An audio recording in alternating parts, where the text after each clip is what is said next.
فطرت کے اشارے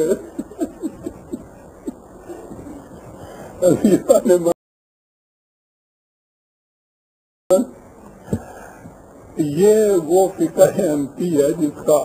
پہلے بات کو خیر نافذ ہو یا نہ ہو تو آخری بات تو اس کو ہم کو بہت سوٹ کر دیتا ہے اس کے اندر. میں یہ عرض کر رہا تھا کہ اس وقت تک اس 30-35 سال کے عرصے میں اسلامی قانون سازی کے سلسلے میں کچھ ہوا وہ یوں ہو رہا قیامت تک نہیں بن سکتا. وہ جس سے یہ سنت کہتے ہیں نا جی، وہ ہر فرقے کی اپنی اپنی حدیث، پھر اس کے اوپر مبنی فقہ ہے ان کے ہاں کی اپنی فقہ کے اندر یہ کچھ بھی ہے ناممکن العمل 1000 سال پہلے سے، اور اس میں تراکیب جو ہے وہ یہ نہیں کہ اس سے کوئی آپ کو گناہ یا جرم ہوتا ہے، وہ کہتے ہیں ثواب بھی ساتھ ہوتا ہے اس کے. تو پبلک لاز جو ہیں وہ سارے مسلمانوں کی آپ دیکھیے کہ وہ جو نظام قرآن بتاتا تھا اور جسے اقبال اور قائد اعظم نے پیش کیا تھا، معاشی نظام ہی اگر آپ لے لیں وہ، اور اس کے مقابلے میں یہ جو قوانین ہیں جن کو نافذ کیا جا رہا ہے، ان میں دونوں میں کیا تفاوت ہو سکتا ہے؟ نظام جو دے رہے تھے مودودی صاحب، وہ اس کی ذرا تفصیل ہے وہ سننے کا.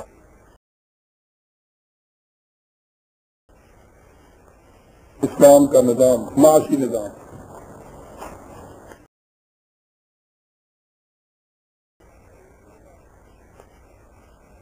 ملکیت زمین کا مسئلہ ان کی کتاب کا نام ہے.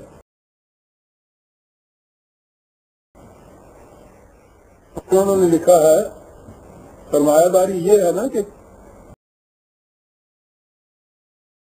ذاتی ملکیت کے اوپر کسی قسم کی کوئی حد بندی نہ کی. انہوں نے لکھا کہ اسلام نے کسی نوع کی ملکیت پر بھی مقدار اور کمیت کے لحاظ سے کوئی حد نہیں لگائی. جائز ذرائع سے جائز چیزوں کی ملکیت، جبکہ اس سے تعلق رکھنے والے شرعی حقوق و واجبات ادا کر دیے جائیں، یہ زکوٰۃ وغیرہ جو ہے بلا حد و نہایت رکھی جا سکتی. روپیہ، پیسہ، جانور، استعمالی اشیاء، مکانات، سواری، غرض کسی چیز کے معاملے میں بھی قانوناً ملکیت کی حقداری پر کوئی حد نہیں ہے. اور اس کے بعد کہا ہے کہ اس کے بعد زمین کے اوپر آپ ملکیت کی حد بندی کیسے عائد کر سکتے ہیں. انہوں نے کہا ہے کہ جس طرح اسلام ہم سے یہ نہیں کہتا کہ تم زیادہ سے زیادہ اتنا روپیہ، اتنے مکان،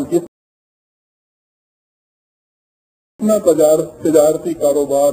اتنا صنعتی کاروبار، اتنے معاشی، اتنی موٹریں، اتنی کشتیاں،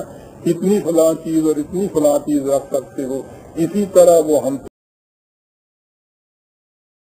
سے یہ بھی نہیں کہتا کہ تم زیادہ سے زیادہ اتنے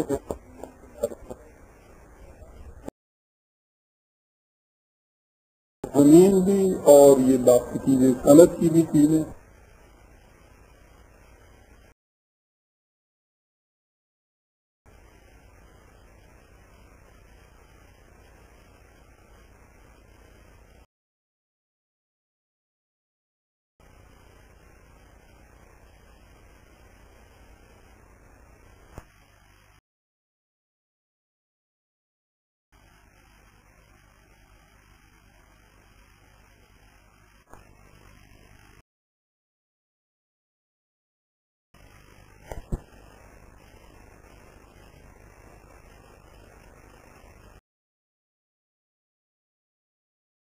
زمین بھی اور یہ باقی چیزیں، صنعت کی بھی چیزیں، فیکٹریاں بھی، روپیہ بھی، یہ ہے وہ معاشی نظام کہ جو شریعت کی روح سے ان حضرات نے کہا ہے کہ یہاں یہ نافذ ہو سکتا ہے۔ اب آپ خود سوچ لیجیے کہ اس نظام کو، اس نظام کو جو قرآن نے دیا اور جس سے ابھی میں نے آپ کی خدمت میں پیش کیا، سنت رسول اللہ، سنت خلفائے راشدین علیہم الرحمۃ، ان کی روح سے اور قرآن کے اندر وہ موجود پڑا ہوا ہے۔ میں نے اس کے لیے تفصیل سے اپنی کتاب نظام ربوبیت میں دیکھا ہوا ہے، اس میں سارے حوالے مل جاتے ہیں۔ تو یہ تھا جی، اور میں آج یہ کر رہا تھا کہ یہاں ان حضرات کے اسلام کی روح سے جس قسم کا معاشی نظام نافذ ہوگا یا یہ کرنا چاہتے ہیں، وہ مودودی صاحب نے اپنی اس کتاب میں مسئلہ ملکیت زمین میں بڑی تفصیل سے لکھا ہے۔ اس کے مختصر سے 2 اقتباسات میں نے پیش خدمت کیے ہیں، انہی سے آپ نے دیکھ لیا ہوگا کہ اب دنیا کی بڑی بڑی سرمایہ دار مملکتیں بھی اس حد تک نہیں پہنچ رہی جس حد تک انہوں نے یہ کہا ہے، بے حد و نہایت۔ وہ بھی ویلفیئر اسٹیٹ تک تو قامت کر رہی، انہوں نے بھی کچھ نہ کچھ تحدید اور پابندیاں تو عائد کر دی ہوئی ہیں، لیکن یہ ساری چیزیں جتنی بھی ہیں کوئی پابندی نہیں عائد کی جا سکتی۔ نیشنلائزیشن کو تو انہوں نے ابلیسی نظام قرار دے دیا ہوا ہے۔ تو یہ چیز جو ہے یہ وہ اپنی طرف سے پیش نہیں کرتے، یہ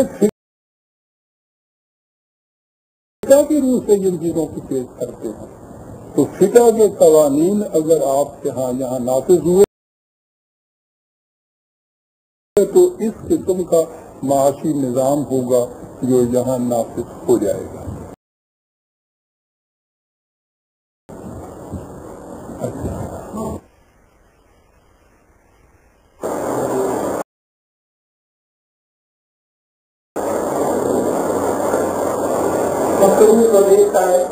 جیسا کہ ابھی آپ نے فرمایا، مذہبی علماء نے آپ کو خصوص کا فتویٰ ہے، اور یہ بات ہم سب کے سامنے ہے کہ مذہبی حلقوں کی طرف سے آپ کے خلاف متعدد الزامات عائد کرنے کا برابر جاری ہے، اور ان کا پروپیگنڈا شکلمت سے کیا جا رہا ہے کہ قوم کا